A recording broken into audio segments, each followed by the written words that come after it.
Hello all and welcome to our channel holistic facts. Prelims prime videos में आज हम global report on the illegal wildlife trade के बारे में देखेंगे।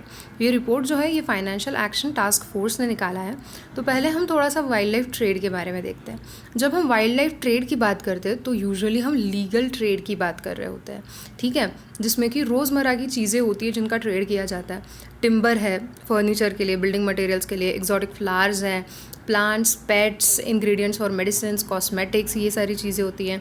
और फॉरेस्ट मटेरियल में देख ले तो wild plants, animals, tens of thousands of species are caught और harvested from the wild and sold legitimately, ठीक है, as food, pets, ornamental plants, leather वगैरह। बट बात क्या है ना कि ये जो ट्रेड है ये रेगुलेटेड ट्रेड है, तो सस्टेनेबिलिटी को ध्यान में रख के ये ट्रेड किया जाता है, ठीक है। But illegal wildlife trade में क्या हो जाता है, जब अनसस्टेनेबल वे में इसका ट्रेड किया जाता है, रेगुलेशन से बच के इसका ट्रेड किया जाता है, ठीक है, तब वो हो जाता है illegal wildlife trade and that directly threatens the survival of many species in the wild. जैसे कि सबसे बड़ा एग्जांपल तो है चाइना में जो चाइनीज़ पैंगोलिन्स है उनका ट्रेड बहुत ज़्यादा किया जाता है। क्रिटिकली वल्नरेबल कंडीशन में वो अभी है, राइट। और मेडिसिनल यूजेस के लिए उनके स्केल्स जो है वो यूज़ किए जाते हैं, जो कि एक्चुअली मिथ है। मेडिसिनल प्रॉपर्टीज़ नहीं है उनके स्केल्स में, but they are used and they are traded illegally, ठीक है। So now they are on the verge of extinction. So और एक स्टैट्स अगर देख ले तो according to 2016 United Nation World Wildlife Crime Report, criminals are illegally trading products derived from over 7,000 species of wild animals and plants across the world, ठीक है, 7,000 species। अगर ranking wise हम देखें तो यहाँ पे दी है top 10 countries by number of trafficking offences. तो 2009 से 17 से लेकर का ये रिपोर्ट है, ठीक है। तो उतने 8 सालों में अगर हम देखें तो चाइना में सबसे ज़्यादा ट्रैफिकिंग ऑफेंसेस हुए हैं। ये तो रिपोर्टेड है, खैर, ठीक है, सारी ही चीज़ें रिपोर्ट नहीं होती है, सारी ही चीज़ें पकड़ी नहीं जाती है, right. Many of them go unreported. Then China 387 पे है, उसके बाद थाईलैंड, फिर UAE, Vietnam, Indonesia, Kenya and India, ठीक है। तो ये भी याद रखिए 7th नंबर पर आता है इंडिया, 90 केसेस हो चुकी थी। नंबर नहीं याद रखा कि केसेस कितने तो भी रैंकिंग याद रख लेना। और ग्लोबली अगर हम देखें तो 23 बिलियन डॉलर्स का ये इलिसिट रेवेन्यू जो है वो जनरेट करता है, ठीक है। And the trade can involve a range of criminal activities, trafficking, forgery to bribes and use of shell companies, ये सब एनिमल ट्रेड के लिए, ठीक है, कि जिस हिसाब से इस मनी को दिखाया जाएगा कि ये इवेड कर सके कि दिस इज़ नॉट इलीगल। तो यहाँ पे हमने कुछ नंबर दिए हैं कि अलग अलग रीजन में किस तरीके से एनिमल्स जो है उनका लॉस हो रहा है। Then global report on illegal wildlife trade की तरफ आता है। फाइनेंशियल एक्शन टास्क फोर्स ने ही इसे रिलीज़ किया है। It is first global report on illegal wildlife trade by financial action task force, ठीक है। And it has described illegal wildlife trade as a global threat which also has links with other organized crimes like modern slavery, drug trafficking and arms trade। तो ये सारे ही integrated crimes है, they are not isolated। तो की findings क्या थे इनके, तो रेवेन्यू जनरेशन तो ऑलमोस्ट 23 बिलियन डॉलर्स हो रहा है पर ईयर। और वाइल्ड लाइफ ट्रेड जो है हमारा लेजिटिमेट वाइल्ड लाइफ ट्रेड होता है उसका मिसयूज़ किया जाता है as well as other import export type businesses as a front, ठीक है। तो लेजिटिमेट वाइल्ड लाइफ ट्रेड या फिर लेजिटिमेट इम्पोर्ट बिजनेस के पीछे इलीगल वाइल्ड लाइफ ट्रैफिकिंग किया जाता है। They also rely regularly on corruption, complex fraud and tax evasion. Then there is a growing role of online marketplaces and mobile and social media based payments, ठीक है। तो अब जैसे हम सोचते हैं कि फॉर्मल इकोनॉमी में अगर फॉर्मल पेमेंट्स अगर हम करते हैं तो इलीगल ट्रेड से बचा जा सकता है, मतलब फॉर्मल अगर हम पेमेंट्स करते हैं तो हम सोचते हैं हमेशा कि दिस इज़ रिकॉर्डेड, ठीक है, तो इलीगली यहाँ पे कुछ नहीं हो सकता है। बट अभी इस फॉर्मल फ्रंट का यूज़ करके ही इलीगल पेमेंट्स जो है वो किए जा रहे हैं।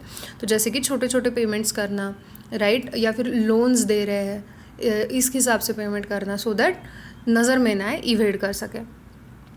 चैलेंजेस क्या क्या है, तो most of the time countries जो है वो आर्म्ड नहीं है प्रॉपर लॉज के साथ, ठीक है, या फिर उनका जुरिस्डिक्शन प्रॉपर नहीं है। अब इलीगल ट्रैफिकिंग जो है वो मोस्टली क्रॉस बॉर्डर ट्रैफिकिंग होता है, तो यहाँ पे जुरिस्डिक्शन जो है वो डिफाइंड नहीं होता है।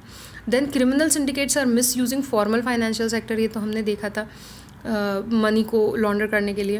Then funds are laundered through cash deposit under the guise of loans और payments, e banking platform, licensed money value transfer system and third party wire transfer via banks. ठीक है, तो इस तरीके के जो ट्रेड्स और ट्रांसफ़र्स होते हैं मनी के, अगर अमाउंट सिग्निफिकेंटली लार्ज नहीं हो तो ये एज इलीगल नज़र में नहीं आते या फिर पकड़े नहीं जाते हैं.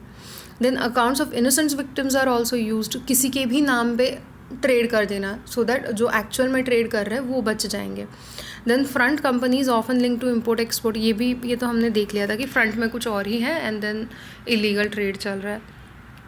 तो हम कर क्या सकते, क्या करना चाहिए? तो report says financial probe is the की. ठीक है, तो वैसे तो हम हमेशा कोशिश करते हैं कि हम फॉरेस्ट्स में सर्वेलेंस करें, ठीक है, बॉर्डर्स पे सर्वेलेंस करें, बट इतनी बड़ी बॉर्डर्स होती है and forest area is also so big.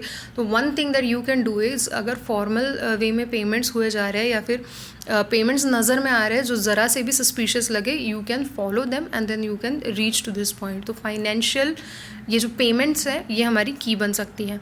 Then jurisdictions should consider implementing the good practices. They include providing all relevant agencies with necessary mandate and tools. हमारे यहाँ मोस्ट ऑफ द टाइम क्या हो जाता है कि कौन सी ऑर्गेनाइजेशन के पास, ठीक है, या फिर कौन से इंस्टीट्यूट के पास कितनी पावर है, पुलिस के पास कितनी पावर है, ठीक है, इसी में पूरा टाइम निकल जाता है कि उनके जुरिस्डिक्शन में है क्या, उनके हाथ में ये पावर है कि वो ये कर सकते हैं.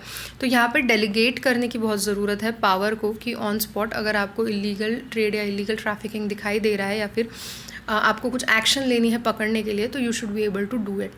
Then legislative changes are necessary, ये तो अक्रॉस द वर्ल्ड लागू पड़ता है. ठीक है, laws are necessary, proper laws to counter the money laundering in the illegal trade.